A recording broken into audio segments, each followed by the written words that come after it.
ଜୟ ଜଗନ୍ନାଥ ସାଙ୍ଗମାନେ ସମସ୍ତଙ୍କୁ ସ୍ୱାଗତ କରୁଛି। ଆରମ୍ଭ କରୁଛି ମୋର ଆଜି ଗୋଟେ ମିନି ବ୍ଲଗ।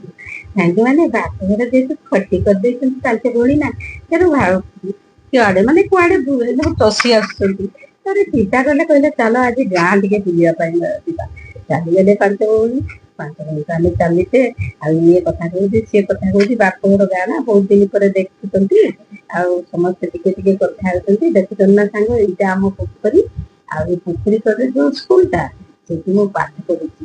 କିଛି ଏଇଠି ମନେ ପଡୁଛି ମୋର ଛୋଟ ମୁଁ ଯେ ଛଅ ପାଠ ପାଇଁ ମୋ ବାପା ଘୁଷାରି ଘୁଷାରି ପଡ ଦେଇକି ନଉଥିଲେ, ମୋର ଦେଖିକି ବହୁତ ମନେ ପଡିଲା। ଆଉ ଏ ବରଗଛ ତଳେ ଆମେ କେତେ ବସିଛେ, କେତେ ଛାଇ ନେଇ ମାନେ ଖରାବେଳେ ଖେଳିଛେ, କେତେ ଦୋଳି ଖେଳିଛି। ବରଗଛ ବହୁତ ମନେ ପଡିଛି ଛୋଟ ଦିନର କଥା। ଏଇ ବରଗଛ ଅଛି, ତାପରେ ଏଇ ଗୋଟେ ମନ୍ଦିର, ଶିବ ମନ୍ଦିର ହେଇଛି ସେଇ ଗାଁରେ। ଆମେ ପାଞ୍ଚ ଭଉଣୀ ଜୁଟିଗଲେ, ମୁଁ ତ ଯାଇଥିଲି, ମୁଁ ଆପଣଙ୍କୁ ଦେଖେଇଛି।